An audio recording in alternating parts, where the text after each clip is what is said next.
Hey everyone, how are you?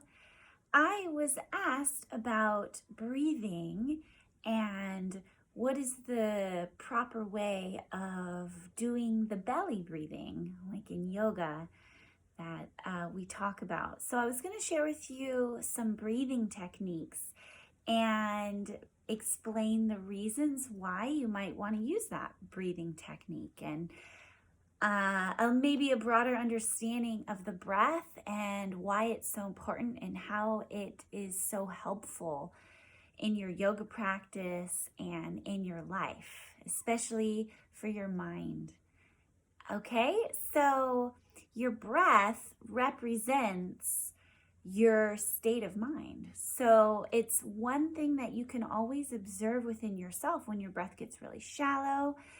That means maybe you're having anxiety or you're exerting yourself a lot, like in running. And then when your breath is really deep, like when you're just plopping down on the couch to take a deep breath, just like that, kind of a breath, that's a more releasing, letting go. So the breath represents kind of what we're doing, what state of mind we're in. So it's one of the, I think, easiest and most beneficial practices. So it's the easiest and it works. It's right. We can always remember to observe our breath. So that can be a good foundation for our yoga practice and learning how do you practice yoga all day long, not just when you do, your hour maybe, or whatever you do, a little bit of stretching and releasing and maybe meditating, but how do you bring it into your everyday life? So observing the breath, I think, is a wonderful way to do that. We'll start with belly breathing now. So,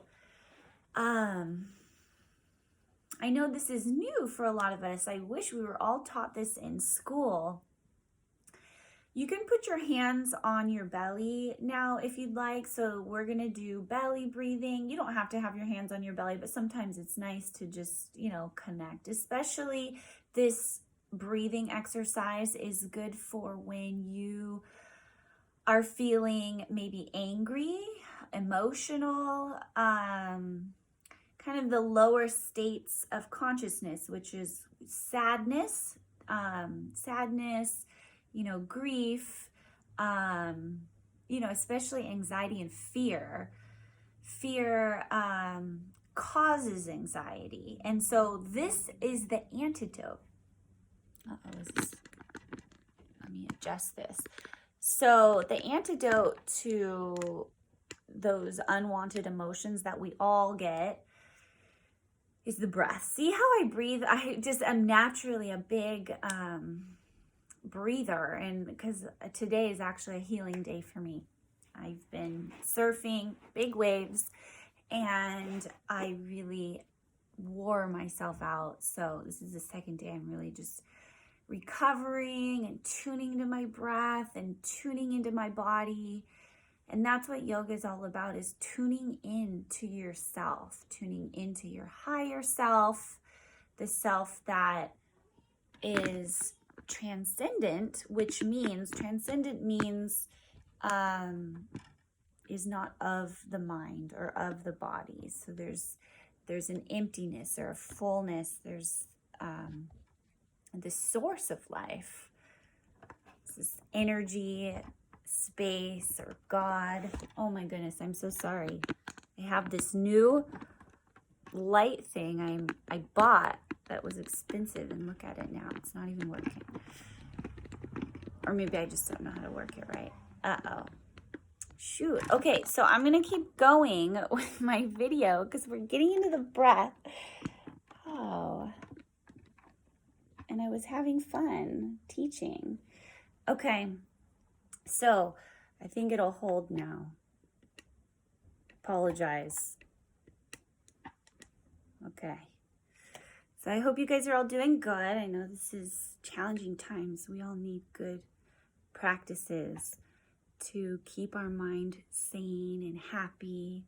Okay, so belly breath. What you do is you inhale in through your nose And what you want to do is you want to imagine the belly expanding. So imagine your belly filling up like a balloon. So if your hands are on it, you should feel it expanding. And then when you exhale, you could just open your mouth and exhale, give a little sigh, a little ah. Sometimes when you add the sound ah, it releases a whole other level of energy. Just like I was saying earlier, when you plop down on the couch and you're tired, you're like, ah, you know, the ah is a release of this lower belly anger. You know, when you're angry, you're like, ugh, right? That like, ugh, kind of an energy, or, you know, I'm sure you can think of, and you can also observe times where you make different sounds and they're helping you to release energy that's pent up and that you need to let go of. So consciously making that sound ah, like you can just ah.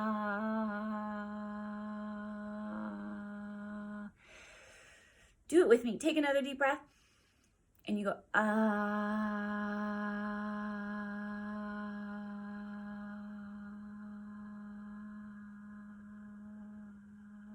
So that's another way to do the belly breathing, because the sound will slow down your breath too, and it helps to kind of vibrate in this area. You can do that over and over and over again. Let's do another one. Breathe into the belly.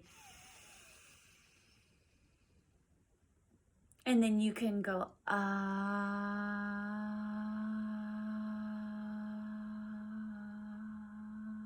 And squeeze your belly in at the bottom of your exhale. So squeeze it in. And then inhale, and we don't have to make the sound ah anymore. Let's just breathe in and expand the belly, like you're pushing your belly out. And then you can just maybe open your mouth and just, if you give an H sound, I don't know if you can hear that. So it's called Ujjayi breathing in yoga. This is like the foundational breath. Is when you inhale, you don't really need to think about so much this constriction on the back of your throat on your inhale. You just simply inhale. So we're inhaling still to our belly. Just keep breathing as I'm talking and teaching. And then when you exhale, usually in yoga, we keep our mouth closed. So listen to this sound. It goes.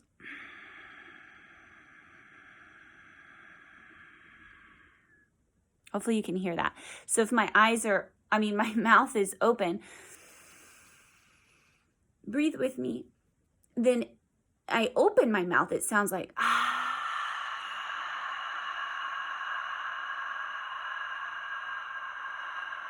So you can probably hear that better. But what you want to learn to do is keep your mouth closed and breathe in and out through your nose. And on your exhale, making that long hissing sound. And that will really help to lengthen your breath. And that's what helps to smooth your nervous system to get control of your energetic state and of your mind. Because one of the best ways to gain control of your mind is through just simply the breath. Like say you catch yourself starting to get upset. You just and just a nice long exhale. And you just tune into that peacefulness of the breath. It's like switching out of your head and tuning into your energetic state and noticing that your energetic state is starting to get stressed. So the better you are at catching yourself when you are getting upset, stressed, whatever it might be. You know, this is even in surfing.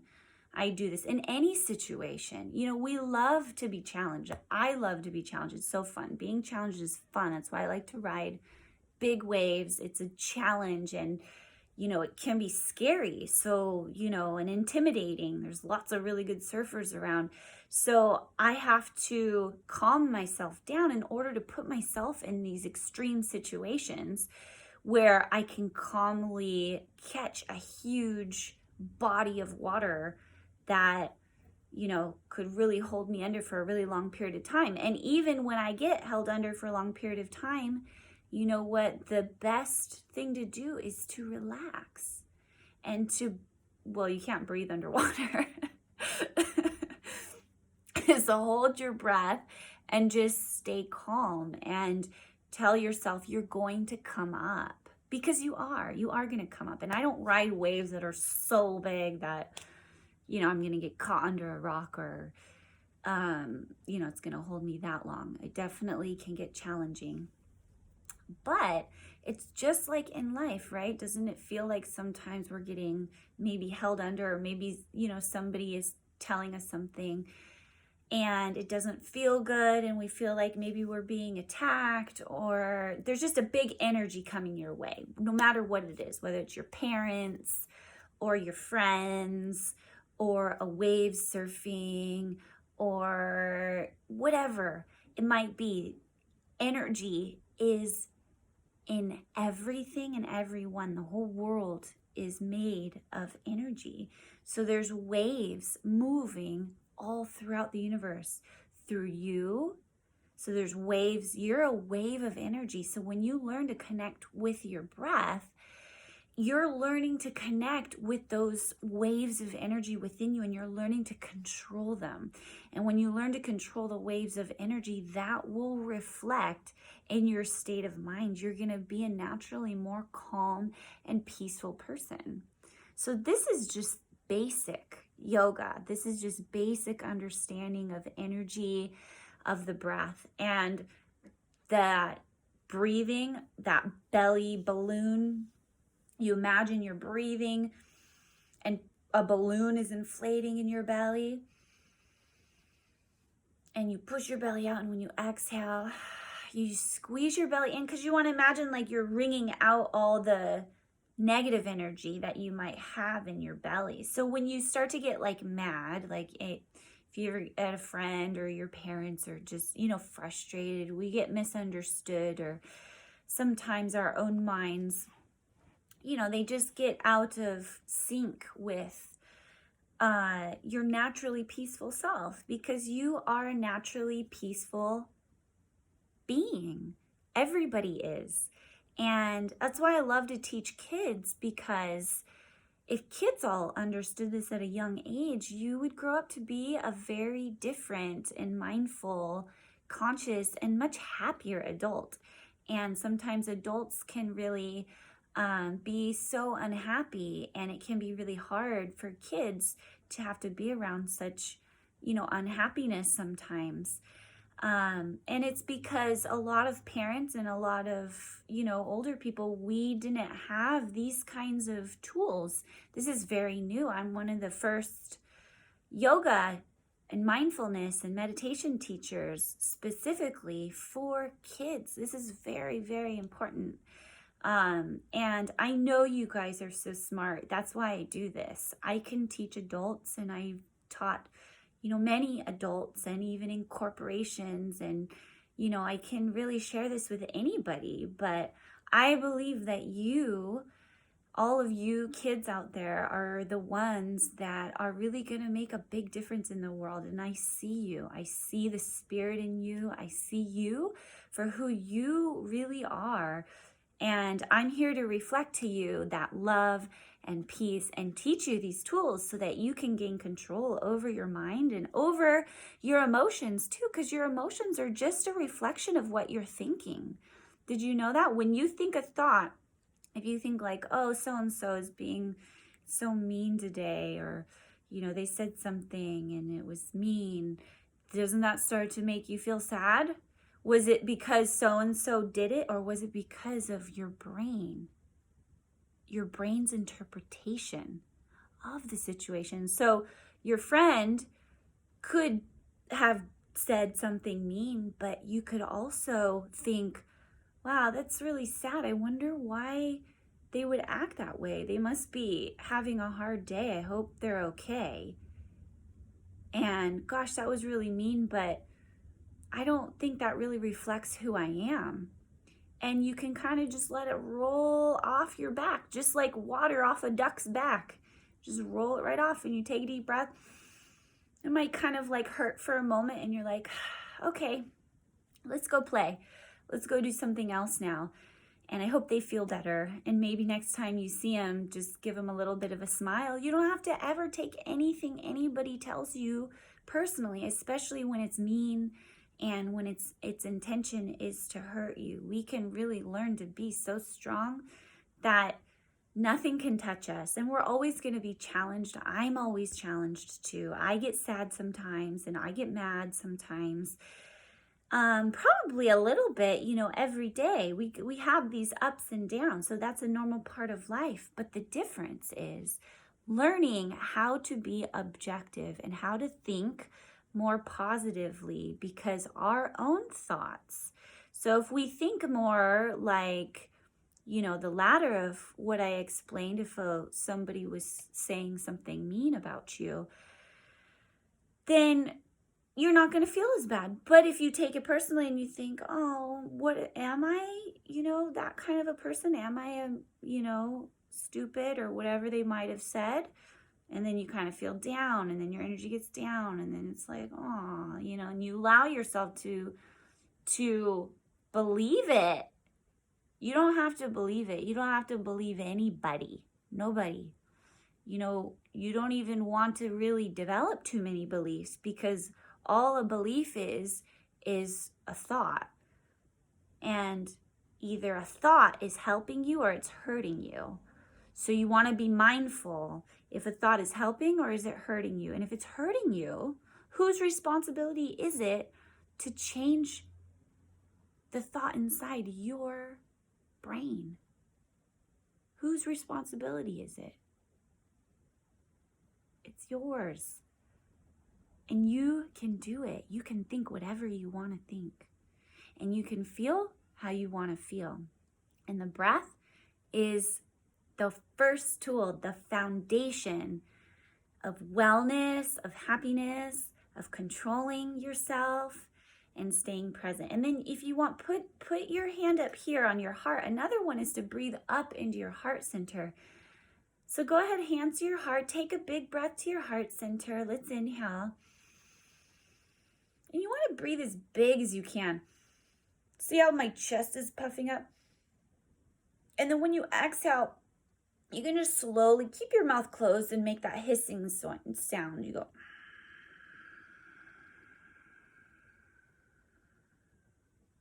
And again, breathing in. Just, you feel the love? Breathe in a little more. Sip in a little more and then exhale. Feels good, right? And if you wanted to, you can open your mouth to exhale. We don't have to put any rules. The rule really is to listen to your body, to listen to yourself. That's the rules in yoga. So really listen to your intuition, listen to your body, listen to what your body is needing, and be so good to it. This is like your place where you get to honor your true self, honor the divine being that you are, the spirit, the same spirit that's in me, that makes my heart beat and makes me alive, is in you too.